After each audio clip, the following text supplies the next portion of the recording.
We're live. What is going on, everybody? My name is Nikki Smokes, and you are listening to The Smoke Show. No Bobby today, so it's a little solo dolo. The episode might be a little bit shorter than usual, but we still got a lot of things to get into. We had a joint practice with the Tampa Bay Buccaneers. Tua answered some pretty good, interesting questions, I should say, with the media, showed a little bit of personality, and I'll talk about all the things that I liked and didn't like from today's practice. But before I do that, I want to give a huge thank you to my mom for always supporting me and believing in my dreams. No matter what it was, she always believed in me and believed that I could do it. I remember one time I was playing in a rec basketball game. Let's just say the competition was really white, right? I had a really good game, and after the game, my mom, she's all emotional. She's like that mom that's always happy tears, like so proud of her son all the time. She's always very emotional. And she's like, you could be a pro basketball player. You could be a pro basketball player. And I'm looking at her. I'm like, Mom, 80% of the kids on this court are white, and no one here can dunk. Like, this is not competitive basketball. But she didn't want to hear it. She's like, no, no, no. You keep practicing. You're going to be a professional basketball player, yada, yada, yada. So anyway, I go to high school. I don't play basketball in high school. I play football, whatever. She's like, oh, you could be a pro, blah, blah, blah, blah. I'm like, Mom, you're tripping. But the point of that is she always believed in anything that I wanted to do. So after realizing that me being the neighborhood athlete and below average speed, I knew I wasn't going to get anywhere athletically, but I never wanted to leave the sports world, just like most of us. That's why we're all here. That's why we all love the Dolphins as much as we do. And I was like, how can I stay in the sports world? So I was like, all right, I'm going to start a talk show. I'm going to start a Miami Dolphins or just sports related talk show. And I remember I was like 19 or 20, and I was so nervous to tell my mom because I was like, dude, like, I'm about to tell my mom I'm going to go do a talk show. I'm not going to tell her I'm going to go be a lawyer, go be a doctor, go work this corporate job. I told her I want to start a talk show. And that sounds crazy for a lot of people. There's a lot of parents out there that are like, hell no, you're not. Imagine how many musicians with so much talent, but they never felt comfortable enough to pursue their dream because they never had that support from their parents. So I remember asking my mom, well, not asking, telling my mom, I said, Mom, I'm going to start a sports talk show, mainly around the Miami Dolphins. And she just lit up with so much joy. And she was like, oh my God, I'm so happy for you. This is amazing. What's the name of the show? How can I help? Blah, blah, blah, blah, blah. And I remember her reaction. It gave me so much confidence and such a sigh of relief that she believed in me and that she was supporting me. So I just hit the ground running. And a couple years later, here I am. And now when I sit here and I reflect and I think back, I'm like, what if my mom said no? Like, I don't support you, or I don't believe in you enough to get this done. I don't think it's likely. I don't think you should do it. What if she just didn't believe in me or didn't support me? It'd be completely different. And I don't think I would be where I am now. Imagine if she resented my dream to the point where she went out there and adopted another son so that son could chase a dream that she believed in. It's what happened with the Miami Dolphins and Tua Tagovailoa. I'm not saying Tua gets a free pass because he's had a lot of bad games. He's had some bad games. I don't want to say a lot, but he's had some bad games. So I don't want to give him a free pass, but I'll give him the benefit of the doubt. All right. Let's just look at how the Miami Dolphins supported Tua's first 2 years in the league. Jesse Davis is his starting right tackle. They hired an offensive coordinator for Ryan Fitzpatrick. Brian Flores obviously did not like Tua whatsoever. They tried to trade for Deshaun Watson in the middle of the season, and they got caught tampering with Tom Brady in the middle of the season. The Dolphins tried to adopt another son. They just didn't pass a background check. So what happened? They got stuck with their son, and now they're doing what they should have done from the start, and that's invest in him. This is the first time that Tua's had great wide receivers, a good running back committee, an upgraded O-line. I'm not going to call this O-line great or good, but I'm going to predict that it's not going to be the 32nd worst offensive line in the league. And most importantly, he has support from a head coach that believes in him and wants him to be great and publicly goes out there and supports him. I don't know about you guys, but just from life in general, I would work better in a workplace where I go into work and the owner, the manager, or whoever the hell I'm reporting to is like, hey, I hired you. I believe in you. I know you could get this done versus walking into work and you got this guy that's like, I don't really like this kid, blah, blah, blah. I don't really believe in him. And then you could have that mentality like, you know what, I'm really going to work my ass off and I'm going to prove this guy wrong. Or it could just cause a completely toxic work environment like it did for the Miami Dolphins, and no one gets anywhere. It kills everyone else around them. And with Tua, he's finally in that work environment where he has people that are believing in him from top to bottom, from teammates. You got everyone tweeting out, oh, Tua's our guy, and Tua, we trust this and that. So I think all of this is going to allow Tua to be the best that he's ever been mentally. And when you're in a good spot mentally, I think that's going to transfer over to his production on the field. I think we're going to see the best Tua Tagovailoa that we've ever seen. But don't get it twisted. This is not me giving him a hall pass. This is a make or break year for Tua Tagovailoa. If he don't make it this year, he's out. But I believe the Miami Dolphins have finally put enough in front of him to make it. So with that, let's get into today's joint practice. There's a lot of things to get into, but I'm going to start with my biggest and favorite takeaway. No injuries. We made it through joint practice with no injuries. And I'm telling you, I am holding on to my life or my breath each and every single day we have practice because I'm playing franchise mode in Madden. I've had Teron Armstead pop out his elbow and dislocate his shoulder.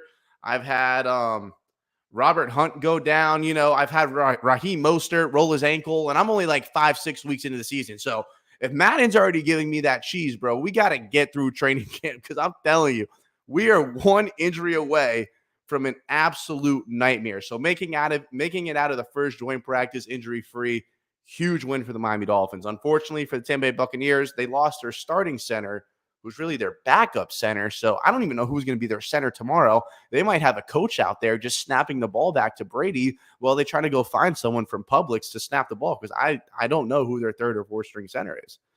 And then they also lost Russell Gage, which is big news. I don't know how long he's going to be out for, but all I know is I'm probably going to draft Julio Jones if it's a while in fantasy football. But I hope he gets better. And yeah, let's just stay healthy. I feel bad for the Bucs. I feel bad for any team that loses starting players during training camp. And I just pray to God we don't lose anyone. So we made it out injury free. That's, like I said, it's very refreshing to hear. Our defense had a great day. Shout out to TD, by the way. If you guys aren't following him already, TD Finstock. If you're watching me, you obviously follow TD. I mean, he basically runs Dolphins YouTube. It is what it is. He's the man. He's the honcho. He's got my respect. He's a legend. I'm actually going to be doing a show with him every Monday night at 7 for as long as he wants me on. So that's going to be awesome. But I was watching and listening to the practice live. Defense had a great day. I mean, our defensive line absolutely manhandled the Tampa Bay Buccaneers. I don't think Leonard Fournette had a run longer than 3 to 4 yards. I know he was livid because he's over here throwing jabs at Christian Wilkins' face mask. So we love to see that. We love that smoke. I'm about that. I'm down for that. I know Noah got jump ball by Julio Jones, but anything that happens on Noah don't count. I wish I could say that in a real game because if Noah's playing on Sunday, I'm petrified because he's trash. Aside from Noah being Noah, I thought the defense was outstanding. Tom Brady was getting frustrated with his offense, which is always a good sign. That means we are doing something right. So I think our defense won the day. I think our defense had the best practice. I don't think either team had a great practice altogether. I think both teams had a meh practice. It was pretty average. Nothing too special from either sides. But offensively, I don't want to say I didn't like what I see. It reminded me of when I went to the Dolphins practice last Saturday. I just felt like the play calling was very conservative. Tua didn't really take a shot down the field. We didn't really even call any plays down the field. I don't count one-on-ones. Like, when they're doing individual drills, one-on-ones, I don't count that as, it's not 11 on. It's just individual reps. Like it doesn't really count. I'm talking about 11 on 11. We didn't take any shots down the field. Like when it mattered most, we didn't take any shots. And I thought that was pretty whack. But the thing that really pissed me off the most was running the ball. We couldn't run the ball. And the all I've heard about McDaniel is we're going to be able to run the ball. We're going to be a run first team. Dude, I promise you, I couldn't count on my hands how many times we had a run go for more than 3 yards. Not one. If anyone was there, if anyone was at practice, please let me know if I'm lying, because I didn't miss 1 second of TD's live stream. I did not see or hear one run that went longer than 3 yards. I think we had one sweep for 8 yards. That's it. I mean, we got to be able to run the football, man. We got to be able to run the football, especially McDaniel's scheme, because as much as I like Tua, I don't want Tua dropping back 35 times a game. That's not how we're going to win football games. I don't care that we have Tyreek Hill. I don't care that we have Jalen Waddle. We need to be able to run the football. I'm not going to sit here and hit the panic button and say, let's cancel the season. We have no life. We got a month until week 1. We got a month to somewhat figure it out. Even when it's week 1, you don't have to have it all figured out, but you have to look like a damn football team. Another thing about that, can we get the damn snap right?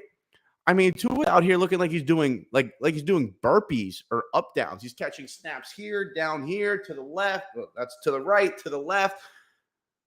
Everything starts with the snap, man. We're talking about professional football, and we can't get this snap right. I mean, we could work on the run game. We got a month to get the run game right, but you want to tell me we can't snap the football?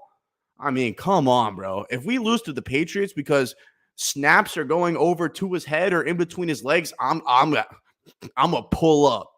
I'm gonna pull up to the practice and I'll snap that fucking ball, because that ain't straight, bro. This is professional football. Got to get that snap right. And Tua, he was actually talking about his relationship with Connor Williams. So take it as you will. I thought it was a good answer, but I also think it was the nicest way to say, bro, you need to step up your snaps. He's like, yeah, we talk about a snapping ball position. Like, just tell him to step the fuck up. But listen to the clip.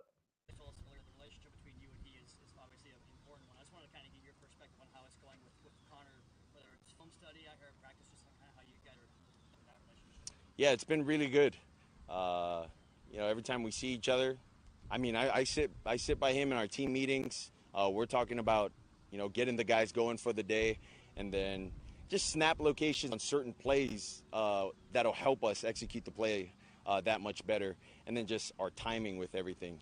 He's taking care of the front, I'm taking care of the back end with things, and just us being in sync, will help this offense go. I like that they're talking. I like that they sit next to each other in the meetings. I think that's great. I think that's fantastic. I think that's how it should be. They're the two most important people on the offense. Snap position. I mean, I don't know if he's referring to, like maybe jet sweep motion and he's got to snap it here, a little tap, or I don't know what they're talking about, but I think Tua's just trying to politely say, bro, just snap me the fucking football in my chest or somewhere where I'm not jumping or picking it up off the floor. Let me know what you guys think. I think that was just like the nicest way for him to say, fucking snap me the ball, dog, or we're going to be in some serious trouble. But I like that they're building a relationship. That center quarterback relationship is one of the most important on the field. I think on the field it is. The center, he's the head of communicator, communicating to the offensive line on who's picking up what, who's sliding where, who's doing this, who's doing that. And Tua, he's the guy calling the plays, calling the audibles, checking out of things. So those are the two guys that are going to talk the most. So they have to be on the same page. But I like the answer, but I think you guys all know what Tua was really trying to say. I actually loved Tua's interview today. If you guys watched the show, you guys know I'm always like, bro, show us some personality. Show us who you really are. It's like anytime Tua comes up to the mic, it's almost like he's trying to hide something, And he's always trying to say the politically correct thing. But today he kind of let his nuts hang. Listen to this. So the Tampa reporter asked him about how he felt about the Dolphins tampering with Tom Brady. Tua let his nuts hang. Listen to this. No, I think I answered that last week. Sorry, yeah, because I think they were doing that in 2019, but then I came in 2020. So I mean, they picked me, so I mean, so so 2020, it's 2022, 20. I mean, I'm still here, so yeah. So, I mean, I'm still here. To me, that's all noise at this point. Yeah. I'm still here, dog. He's still here. I thought that was a great answer. A little swag, a little chest out. What's up? What's up? Yeah, I heard all that, but I'm still here. It's just noise now. It's just noise. That ain't no problem. That ain't going to phase me. Bro, the Dolphins went after the greatest quarterback of all time. The greatest quarterback of all time. Now, if you guys were here from the beginning, you heard my whole spew of how they were trying to replace him and how that would affect how he feels mentally, which translates to how you perform on the field. But they're going after the best quarterback of all time. And he said, I'm still here. They picked me because I'm still here. Now, I don't know if they picked him or if they kind of got stuck with him. But at the end of the day, he's right. He's still here. He's still our quarterback. So for all those guys that are going to just keep bringing it up, what do you want him to say? Yeah, I'm really triggered. I'm really offended that the Miami Dolphins would do this. How could they do this to me? Why would they ever go after Tom Brady? I'm the 5th overall pick, and I have 27 touchdowns over 2 years. Why would they ever try to go after the GOAT? Yeah, it really upsets me. I don't know if I ever want to be here. No, he's never going to say that. He's never going to say that. Even if he feels that way, he would never say that. I loved how he answered that. Chest out. Let him know I'm the guy here. I'm here. I'm still here. And then this is probably my favorite part. I haven't seen Tua ever smile during a press conference. Or is this a press conference interview? Let's just call it the media. I've never seen Tua smile when he's with the media, but check this out. Fair to say in Miami, Fort Lauderdale, if you're walking around, you get recognized there, right? No. No?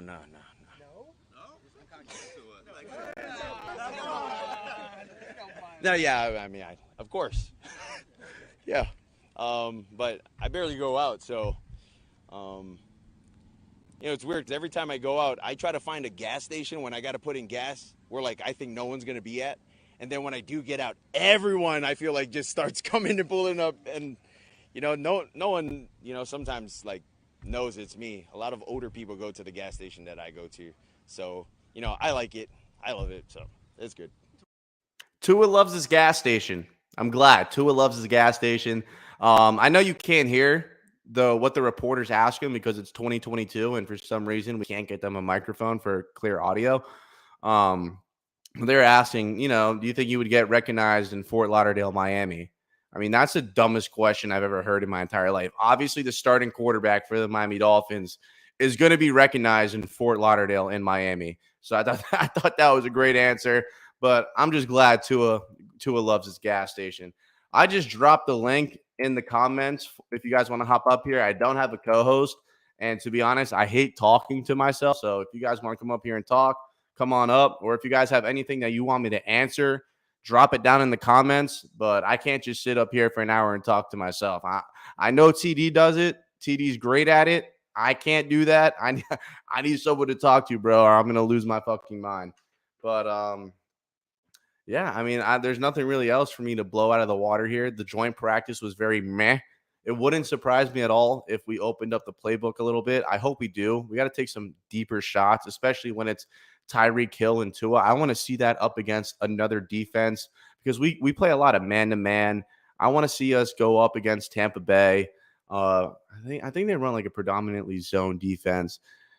I know there's certain ways you have to attack it, but still, I want to see us push the ball down the field a little bit more. I want the play calling to open up, and I want to see us run the damn ball, bro. We gotta get 4 to 5 yards. You don't have to average 5 yards per carry, or you probably win the Super Bowl, but you got to get past the line of scrimmage. You can't run for 1 or 2 yards. Joe says, overall, good day for us. Again, very, very average day. Our defense, I'd say our defense had a really good day besides Noah. He's terrible. I don't know if we should just cut him or what, or just keep him for special teams, but he's a liability at the cornerback position. He's a piece of burnt toast. And I'm not trying to be disrespectful. I'm just calling it how I see it. The man is terrible. He's trash. He's getting burnt all the time in our training camp, and he got cooked today by the Bucs. Maybe he comes back, has a better day, but I'm more than comfortable with saying he's a bust. I hope I'm wrong. I hope he comes out here and absolutely makes me look like an idiot during the season. I just don't see it happening. but our defense did piss off Tom Brady, so that's always a win. Wide receivers, I didn't see too much. I saw a couple of throws outside the hash from Tua that had some good zip, which is always good to see because we're always talking about, does he have the velocity to make those outside throws? And he does. I think the arm strength is good enough for us to win a lot of football games. I think the accuracy is good. The only thing that bothered me a little bit, there's a lot of throws that were behind, still completion, but behind. I know he had one to Tyreek. I think it was like a 20-yard gain or something. It was just a little bit behind. Remember that game against the Panthers where Waddle was running that crossing route? Or was it was the Panthers, right? Panthers. Yeah, it was the Panthers. Running the crossing route. Big play, little behind. Waddle had to jump up and just fall down.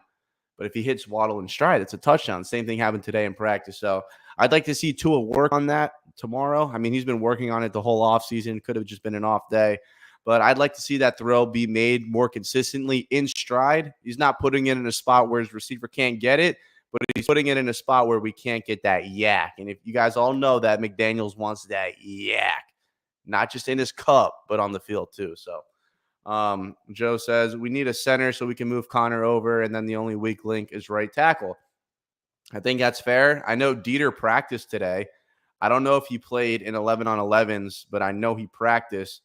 I know he's not an outstanding center, but he could at least snap the ball to Tua. We can move Connor over. I think that's great. And isn't it ironic that the most important position on our offensive line is our weak link? I love the Armstead signing. Don't get me wrong. I think he's injury prone. I know he's injury prone. He's never finished an entire year, his entire career, so don't think it's going to happen this year. But yeah, man, we needed a right tackle more than anything. I'm glad we have Taran, but he's on the left side. We need someone to protect Tua's blind side. If you guys remember last year, we had freaking Jesse Davis protecting Tua's blind side. He broke his ribs when we played Buffalo. Week 2, week 3. We beat the Patriots, and then we got manhandled by Buffalo week 2. That's what it was. We got to upgrade the right tackle position, 100%. But, we drafted AJ in the first round. He hasn't been anything that we wanted him to be. It's make or break for him too, It's make or break for Tua. It's make or break for AJ. I mean, Noah's done. That boy ass. But, I mean, AJ still has a slim chance of having life. He's got a new coaching staff, new people teaching him certain techniques. At the end of the day, do I think he's going to make this crazy year 3 leap and become an elite right tackle? No. But would I be jumping up and down if he did? Absolutely. Absolutely. Waddle. Maybe it's too early, but if everything goes good for us, who would you want to draft in 2023? Why are you going to do me like that, man? Come on, Waddle. Why are you going to do me like that? I have no clue. I don't even want to worry about the draft. See, us Dolphin fans, we're looking at the draft like halfway through the season. It's embarrassing. You think Chiefs fans are talking about who they want in the draft? Absolutely not. They are not talking about that. Bills fans, they're not talking about, who should we draft halfway through the season? But Dolphins, we always are. We're always like, all right, who are we going to draft this year? Tank for Tua, or who are we going to get with the 6th overall pick, blah, blah, blah, blah. I don't know. And who I would draft all depends on if Tua is good or not, to be real. But we only have one first-round pick, and it's the 49ers. And unless Trey Lance is completely cheeks, I think they're going to be a really good football team over there. So I don't even think it's going to be a good pick. And you never know with these college kids. Remember last year, everyone thought Spencer Rattler was going to be the first quarterback off the board. The guy couldn't even start on his team for the full year, and now he's at South Carolina. Frank Gore is facing assault charges? For what? I know he's boxing, but I hope he's not like hitting women or anything like that. That's crazy. Frank Gore. I would have never expected that. I always thought Frank Gore was going to be the dude. Damn. That's crazy. Did you guys see that Watson is starting the first preseason game? I mean, they're trying to do anything they can to get him out there. I don't think he's gonna play a single game. I don't think the Browns think he's gonna play a single game either. I think they just want to throw him out there, get hit up, get banged up, get some live reps, and then just wait for the suspension because he's definitely getting more than 6. Definitely getting more than 6. And I know he's a great talent. And I mean, I've always sat up here and said that Deshaun Watson talent-wise, is better than Tua. It's facts, but I think we dodged a huge bullet with that, bro, because imagine going into this year with this team and not knowing if your quarterback's going to be able to play for at least 12 to 13 games. That's a nightmare, bro. They got a nightmare going on over there. Frank Gore dragged a naked girl out of a hotel room in New York or Atlantic City. Yo, that's wild. Let me pull that up. Dude, what the fuck? What's good with Frank Gore? Did he really? Frank Gore. Where's my mouse? Frank Gore.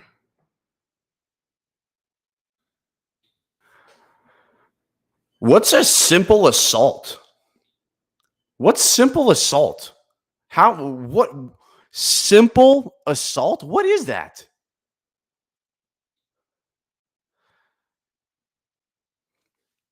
Dude, I gotta look that up. What the fuck is a simple assault?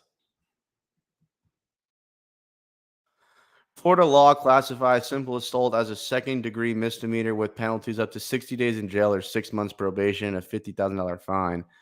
I mean, that doesn't tell me what it is. Maybe we'll read and we'll find out.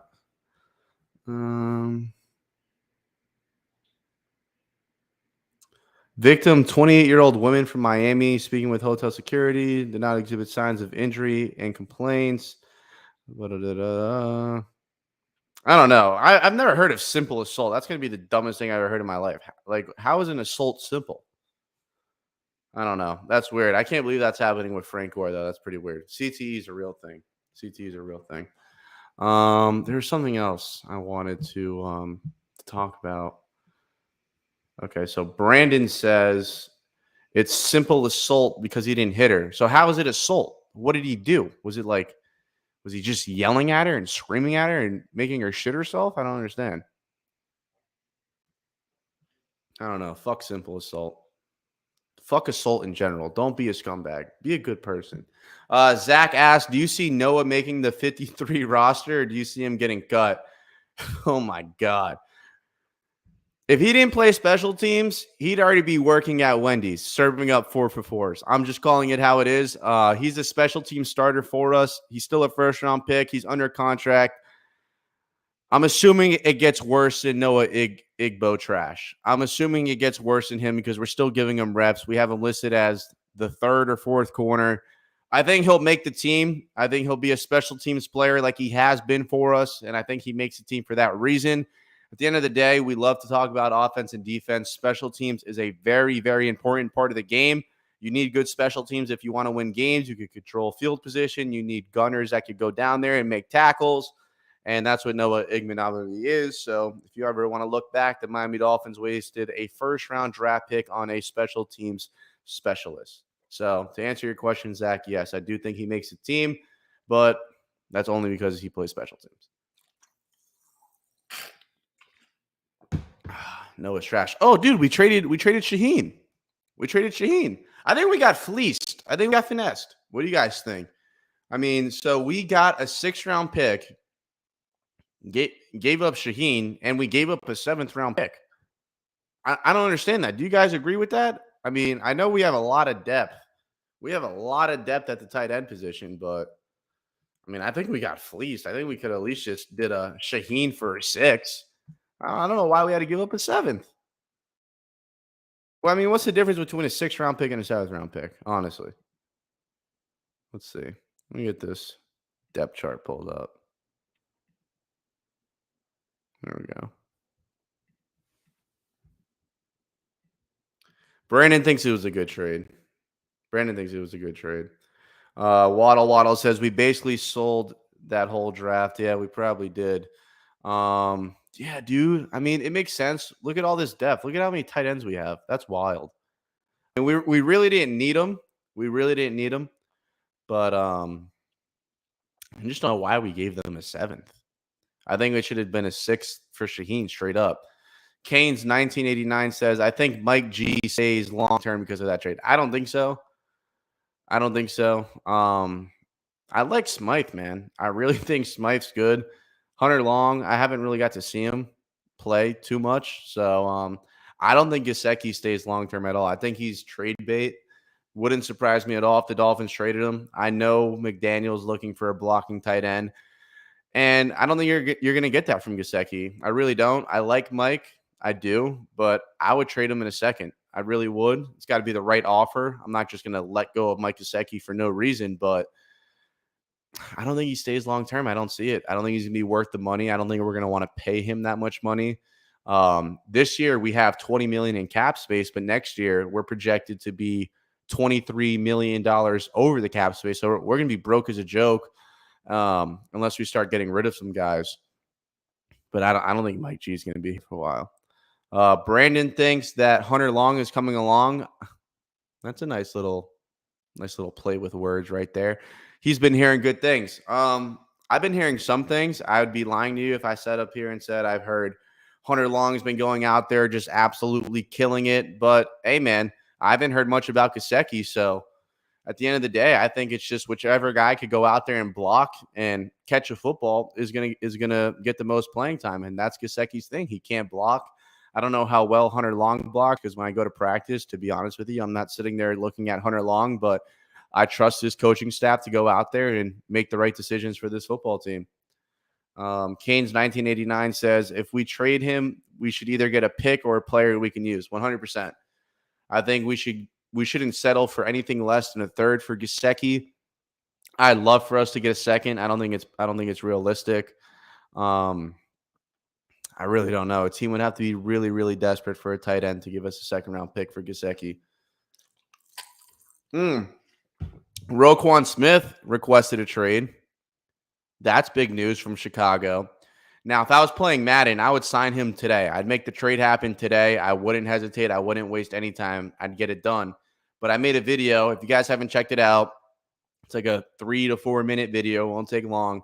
I go over everything on how I feel about that trade. And at the end of the video, I basically said, I don't think it's worth the financial burden for the Miami Dolphins to be paying them $20 million a year unless we sign him for a 1-year contract. But I don't think you gain anything out of signing a 25-year-old linebacker to a 1-year, $20 million deal, and then he just walks. No, thank you.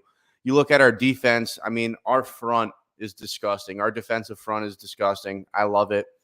Jalen Phillips, Roberts, Baker, 3 dogs right there. But our depth sucks. And I feel like if we went out there and got Roquan, he'd be a day one starter and he'd make our defense a top 5 defense in the NFL, 100 million%. But would I rather pay him $20 million a year, or would I rather fix this or this? Possibly this. There's no doubt he would make us a better football team. But would I rather upgrade this? Or would I rather upgrade this? Or this? Or this? I'd rather have the right tackle. And to be honest, like I said earlier, we're going to be $24 million over the cap next year. Again, I'm not a big believer in the cap. I think the cap's fake. It's easily manipulated. At the end of the day, if the Dolphins wanted to make a move, they probably could. But our whole defense is under contract, so we're in a really good spot there. Tyreek Hill's under contract for the next 4 years. Waddle's under contract, rookie deal. Tua's on a rookie deal. These all 3 running backs, dirt cheap. Excuse me. All 3 running backs, dirt cheap. He got the bag.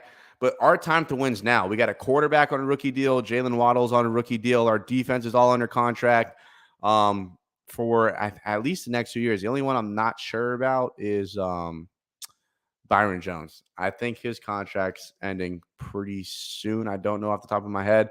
Javon Holland, we're going to have to give him a bag, still on a rookie deal. Brandon Jones, still on a rookie deal. I know Nick Needham's not breaking the bank for us. Xavier Howard, he's on the team till I think 2027, 2026.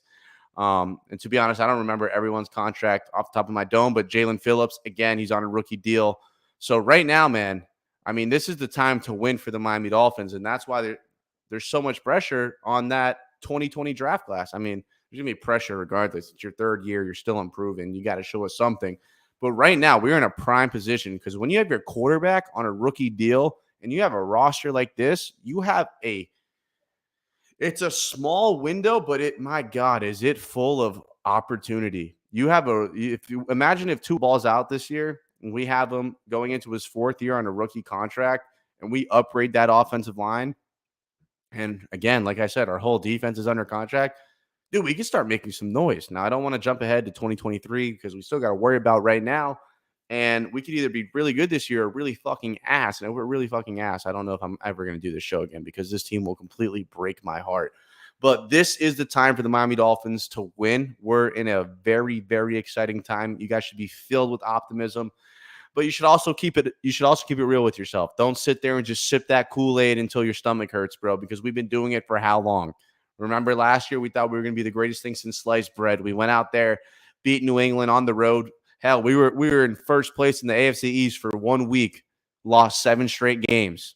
Okay, so even when things are going good, you got to eat that humble pie. Eat that humble pie because we haven't done shit for us to be pounding our chest. But don't let that stop you from being optimistic and excited for this year because it's going to be amazing. Waddle, why you got to bring this up? Why you got to bring this up, Waddle? Come on, man. Imagine if we had Burrow or Herbert. Well, imagine if I ran a 4.5 40 and I was 6'3". Imagine. I know, Waddle. We've already went over this. Imagine. We got to play the hand we were dealt. We finally gave Tua the tools to succeed. He's got to go out there. He's got to make some plays. He's got to prove that he could be a franchise quarterback. It is what it is. We didn't pass on Burrow. We tried to trade for Burrow, and we passed on Herbert. It is what it is. We got to live with it. We got to make the best of it, and I think that we've done that. I do want to add, though, that if it doesn't work out this year, Greer's obviously gone. Tua's obviously gone. I think McDaniel could get canned if the Dolphins aren't good this year. I think McDaniel could get canned if the Dolphins aren't good this year. And I know that sounds crazy and it sounds unfair. But look what we did with Flores. By the way, he's a rat. I don't fuck with Flores. He's a rat. He's Ratatouille. His first head coaching job, he got hired here to lose games. Now, McDaniel, first head coaching job, are they plugging him in to see what he can do? And if he sucks, we fire him and we go after Sean Payton again and try to bring Brady back as like a desperate save because it didn't work out? I don't know. But I'm just saying it's a possibility. There's a universe out there where that could happen. Kane's 1989 says, it's time to start winning consistently. No excuses. Do you agree? 100%, bro. 100%. We've had back-to-back winning seasons. We haven't won a playoff game in 22 years. We've had back-to-back winning seasons. It is what it is. It was 9-8 in the ugliest way possible. At one point, we were in the playoff picture until we got freaking trampled by Tennessee, which, by the way, was Tua's worst game of all time. And it pisses me off that in those must-win games, he hasn't really stepped up to the plate, and it's all later in the year where the weather sucks and it's cold and it's wet. Whatever. But yes, Kane's 1989, it's time to win now. How could we not win now? Back-to-back winning seasons. Let's make it 3 in a row. If this team doesn't have a winning season this year, I think it's one of the biggest, I don't want to say it's one of the biggest failures of all time. We've had a season where we literally won a football game. But yes, it's time to start winning now. We got Tyreek Hill, Jalen Waddle, Cedric Wilson, Eric Ezukama, absolute dog, the best offensive line that we've had since last year. Talk, that shit is ass. Defense is outstanding. Dude, it's time to win now. We got an offensive-minded head coach. The play calling should be much, much better. Yes, it is 100% time to win now, and we've been winning. But like you said, consistently. Let's make it 3 years in a row.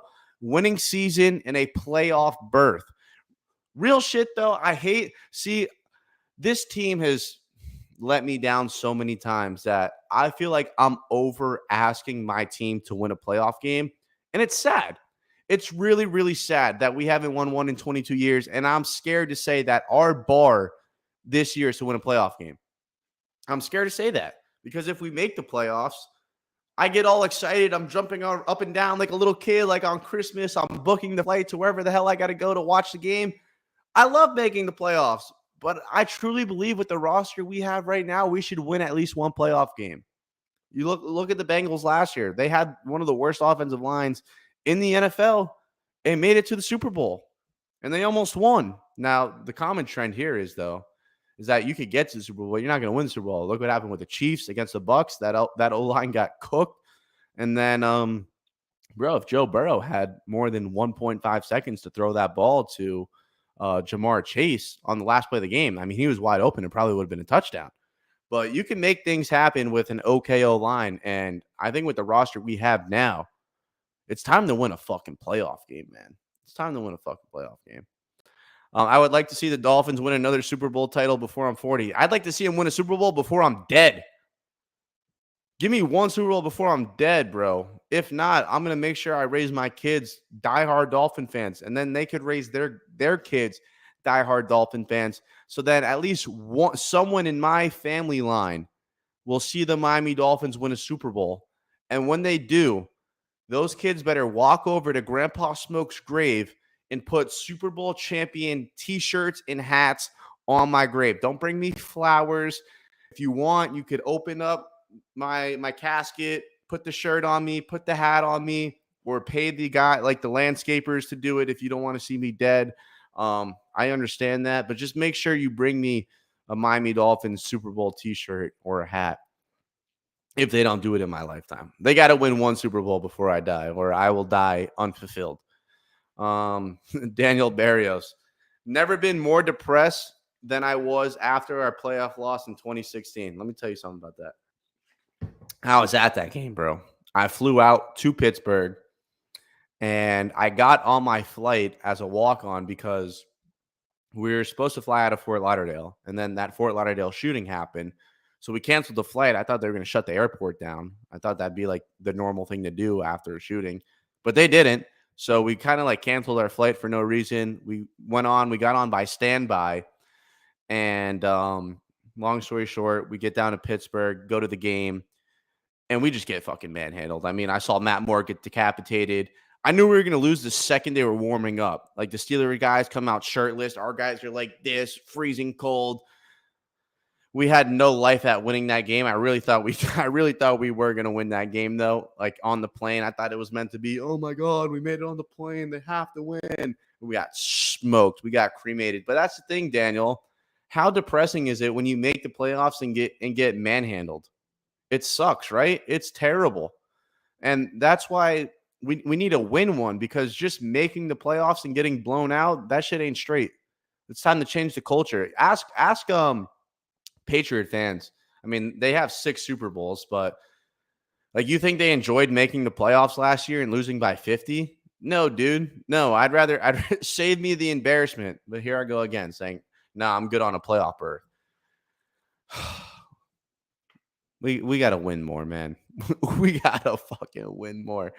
But dude, I agree. That game was tough to watch in 2016. And dude, my whole chest froze up because it was so cold in the stadium. I had like hand warmers in my head, in my mitts, in my boots, in my jeans. Dude, that was the coldest I've ever been in my life. I hate the cold. I hate it. Canes fan, 1989. Smoke, are you a Canes fan? So when I was a kid, I was a Canes fan. And then I got into the University of Florida, and I'm graduated from the University of Florida this December. So by all means, it's fuck the Canes, go Gators all the way, baby. But I think the Canes are going to have a really good year this year. My boy, Corey Gaynor, he's actually a really good friend of mine. He was your starting center. He just transferred over to North Carolina, but me and him, we played high school football together. Me and him are really good friends. But I think Van Dyke's a really good quarterback. Obviously, you guys have a fantastic recruiting class this year. Cristobal is a great head coach. I don't think you guys are going to go to the national championship, but I think the University of Miami might have a little bit of swagger back. But yeah, that's pretty much it. I don't have too much else to get into. You guys absolutely what Canes? That's what's up. But you are a fan of Sunbelt Billy, your coach. Oh, get out of here, bro. Gators are better than University of Florida, even with Van Dyke. I don't want to hear it. But shout out to everyone in this chat. You guys absolutely blew it up.